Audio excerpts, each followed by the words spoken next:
মগধে রাজবংশ শুরু হয় মোটামুটি 550 খ্রিস্টপূর্বাব্দ থেকে। এর প্রথম রাজবংশ হলো হর্যঙ্ক বংশ। হর্যঙ্ক বংশের সময়কাল মোটামুটি 545 থেকে 430 খ্রিস্টপূর্বাব্দ পর্যন্ত। এই হর্যঙ্ক বংশের প্রথম রাজা বা হর্যঙ্ক বংশের প্রতিষ্ঠাতা ছিল বিম্বিসার।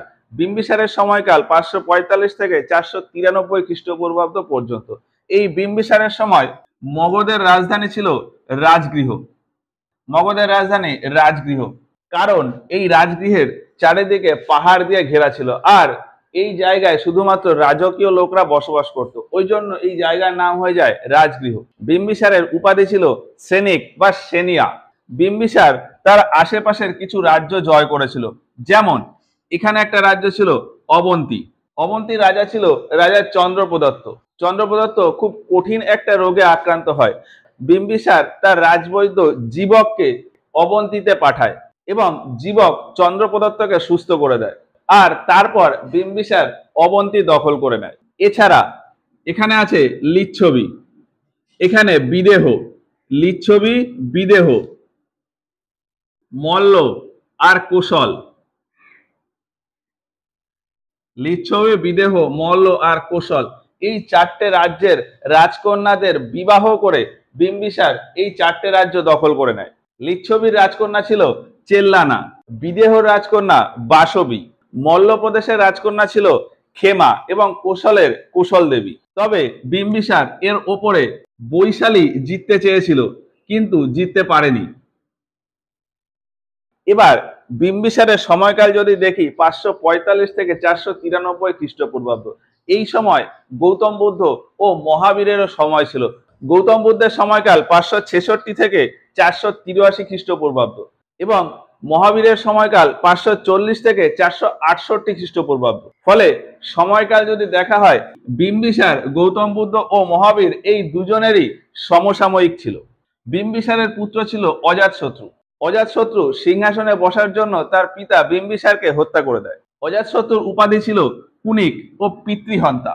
অজাতশত্রু 493 থেকে 459 খ্রিস্টপূর্বাব্দ পর্যন্ত সিংহাসনে বসে। সে তার রাজধানী এই রাজগৃহকে কেল্লা দিয়ে ঘিরে দেয়, আর এর ওপরে ওই যে বৈশালী যে বিম্বিসার জিততে পারেনি, অজাতশত্রু এই বৈশালী জেতার জন্য একজন গুপ্তচরকে পাঠায়, বর্ষাকর।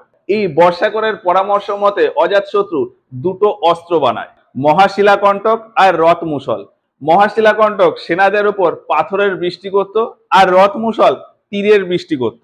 এই দুটি অস্ত্রের সাহায্যে যুদ্ধ করে অজাতশত্রু বৈশালী জিতে নেয়। অজাতশত্রুর সময়ই গৌতম বুদ্ধের মৃত্যু হয় 483 খ্রিস্টপূর্বাব্দে। ফলে অজাতশত্রু 483 খ্রিস্টপূর্বাব্দেই প্রথম বৌদ্ধ সম্মেলন করে তার রাজধানী রাজগৃহতে। এই প্রথম বৌদ্ধ সম্মেলনে প্রধান পুরোহিত ছিল মহাকাশ্যপ। 459 খ্রিস্টপূর্বাব্দে অজাতশত্রুর মৃত্যুর পর মগধের সিংহাসনে বসে তার পুত্র উদয়ন বা উদয়ভদ্র। উদয়ভদ্র তার রাজধানী রাজগৃহ থেকে পাটলিপুত্র নিয়ে যায়। উদয়নের পর আরো 3 জন এই হর্যঙ্ক বংশের শাসন করে, অনিরুদ্ধ, মুন্ড ও নাগদশক। এই 3 জনে সিংহাসনে বসার জন্য তার পিতাদের হত্যা করে দেয়। মানে অনিরুদ্ধ উদয়নকে হত্যা করে দেয়, মুন্ড অনিরুদ্ধকে হত্যা করে দেয়, আর নাগদশক মুন্ডকে হত্যা করে দেয়। তো হর্যঙ্ক বংশের রাজারা ছিল বিম্বিসার, অজাতশত্রু, উদয়ন, অনিরুদ্ধ, মুন্ড ও নাগদশক। নাগদশক ছিল এই হর্যঙ্ক বংশের শেষ রাজা। নাগদশকের মন্ত্রী বা আমাত্য ছিল শিশুনাগ। শিশুনাগ এই নাগদশককে হত্যা করে এবং মগধে নতুন একটি বংশ স্থাপন করে, শিশুনাগ বংশ। তো শিশুনাগ বংশের প্রতিষ্ঠাতা হলো শিশুনাগ। এই শিশুনাগ বংশের সময়কাল ছিল 430 খ্রিস্টপূর্বাব্দ থেকে 345 খ্রিস্টপূর্বাব্দ পর্যন্ত। এই রাজবংশে অনেক রাজারা শাসন করে, কিন্তু তাদের ভেতর ফেমাস কিছু হলো শিশুনাগ, কালাশক, নন্দী বর্মন, মহানন্দী। শিশুনাগ তার রাজধানী পাটলিপুত্র থেকে নিয়ে যায় বৈশালী। শিশুনাগের পর এই বংশের সিংহাসনে বসেন কালাশক। কালাশকের সময় তার রাজধানী বৈশালীতে দ্বিতীয় বৌদ্ধ সম্মেলন হয় 383 খ্রিস্টপূর্বাব্দে। এই দ্বিতীয় বৌদ্ধ সম্মেলনের প্রধান পুরোহিত ছিলেন সাবাকামী।